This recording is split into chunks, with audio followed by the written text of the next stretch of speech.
All right, let's jump right in. Today, we're going to talk about something that I think gets to all of us. We live in this world that's always telling us we need more of everything. But today, we're going to flip that script. We're going to ask, how do you actually know when you have enough? So let's just put the main question right out there. When is it enough? It sounds so simple, but the answer feels impossibly complicated, doesn't it?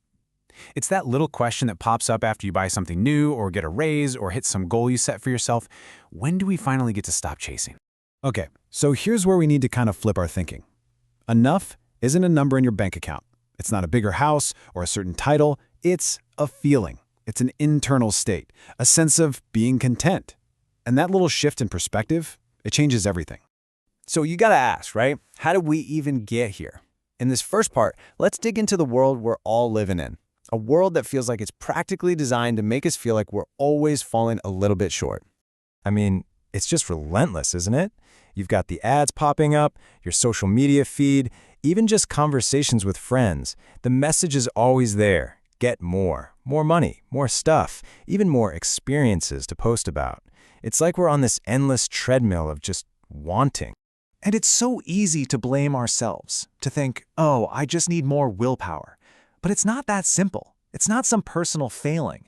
There are some very real barriers, both in our own heads and out in the world, that make it incredibly hard to just say, you know what, I have enough. So let's break them down. First up, and you know this one, the comparison trap. You see your neighbor's new car, you hear about a colleague's promotion, you scroll past an influencer's perfect vacation, and boom, suddenly what you have just doesn't feel like it measures up. It's a game you can't win because you're always comparing your everyday life to someone else's highlight reel. And then there's the bigger picture. Our culture has a really specific idea of what success looks like, right? It's almost always about getting more. A bigger salary, a fancier title. All this external pressure makes it so hard to value the internal stuff, like being at peace or just feeling content, as a real measure of success. Oh, and this one's a big one, the what-if game. What if I lose my job? What if there's a medical emergency?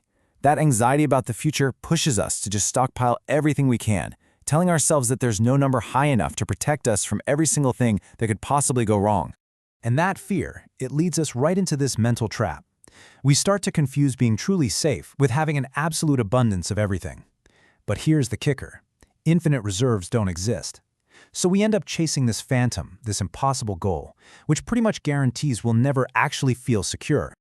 Okay, so we've picked apart the problem, but what do we do about it?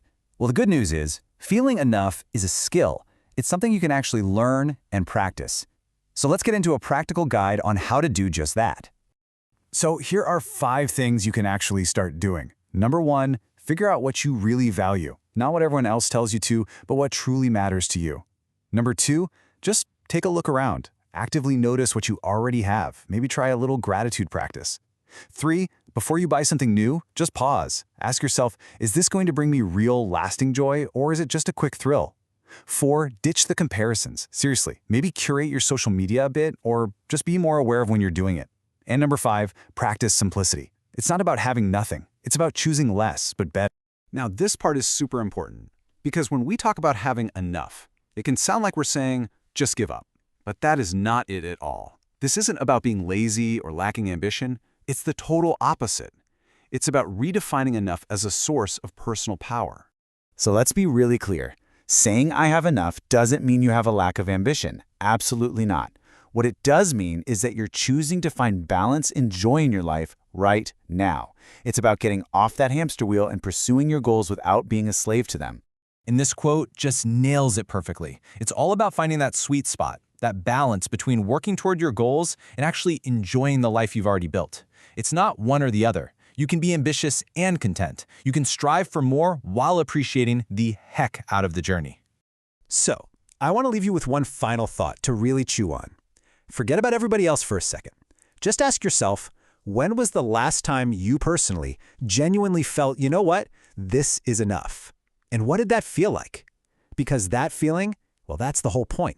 That's the destination we're talking about today.